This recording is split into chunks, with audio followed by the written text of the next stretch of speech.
Everybody asking how we doing, say we good.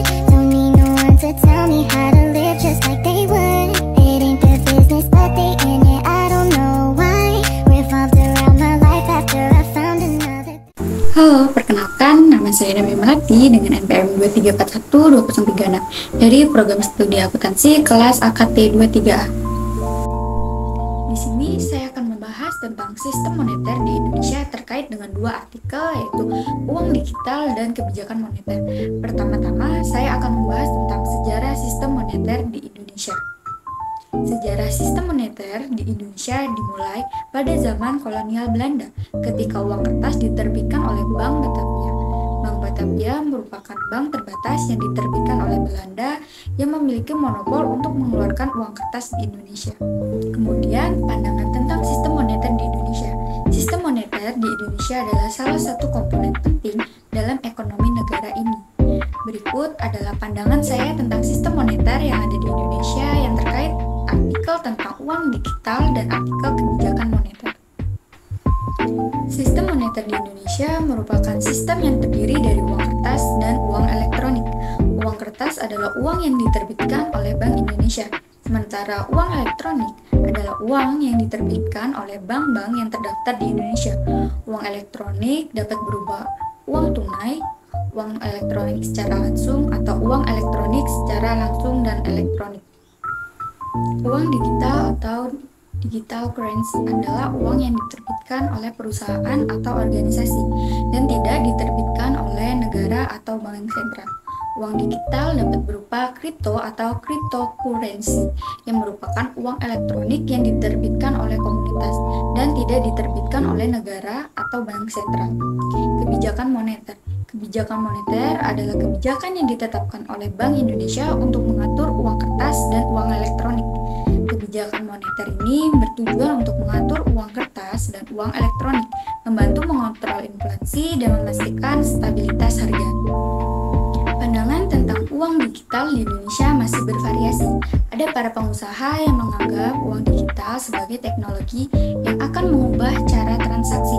Sementara ada juga para pengusaha yang tidak menganggap uang digital sebagai uang yang terlindungi oleh hukum. Pandangan tentang kebijakan moneter. Pandangan tentang kebijakan moneter di Indonesia juga bervariasi. Ada para pengusaha yang menganggap kebijakan moneter yang baik untuk mengatur uang kertas dan uang elektronik. Sementara ada juga para pengusaha yang menganggap kebijakan moneter yang tidak baik karena membantu mengontrol inflasi dan memastikan stabilitas harga. Dampak positif dan negatif yang dapat terjadi yaitu yang pertama, dampak positifnya ada stabilitas harga. Kebijakan moneter yang diterapkan oleh Bank Indonesia untuk mengatur uang kertas dan uang elektronik yang membantu mengontrol inflasi dan memastikan stabilitas harga. Yang kedua, mengelola uang. Sistem moneter di Indonesia menyediakan uang kertas dan uang elektronik yang memudahkan transaksi dan pengelolaan uang. Yang ketiga, ada inovasi finansial. Pandangan positif terhadap uang digital di Indonesia yang diterapkan oleh pengusaha yang menganggap sebagai teknologi yang akan mengubah cara transaksi. Kemudian ada juga dampak negatif yang terjadi seperti yang pertama, pengusaha uang digital. Pandangan negatif terhadap uang digital di Indonesia yang diterapkan oleh para pengusaha yang tidak menganggapnya sebagai uang yang terlindungi oleh hukum. Yang kedua, kebijakan moneter. Pandangan negatif terhadap kebijakan moneter di Indonesia yang diterangkan oleh para pengusaha yang menganggapnya sebagai kebijakan yang tidak baik karena membantu mengontrol inflasi dan memastikan stabilitas harga. Untuk manfaatnya sendiri ada pemahaman sistem moneter. Pembahasan ini memberikan pemahaman tentang sistem moneter di Indonesia yang terdiri dari uang kertas, uang elektronik, uang digital, dan kebijakan moneter yang ditetapkan oleh Bank Indonesia. Pendekatan pandangan, pembahasan ini menyediakan pandangan yang bervariasi terhadap sistem moneter di Indonesia yang memungkinkan pengusaha dan pengguna untuk memahami bagaimana para pengusaha dan pengguna memahami sistem moneter di Indonesia. Selanjutnya ada informasi mengenai uang digital. Pembahasan ini menyediakan informasi tentang uang digital yang diterbitkan oleh pengusaha atau organisasi, serta pandangan yang bervariasi terhadap uang digital di Indonesia. Kemudian ada juga pendekatan kebijakan moneter. Pembahasan ini menyediakan pandangan yang bervariasi terhadap kebijakan moneter di Indonesia yang memungkinkan pengusaha dan pengguna untuk memahami bagaimana para pengusaha dan pengguna memahami kebijakan moneter di Indonesia.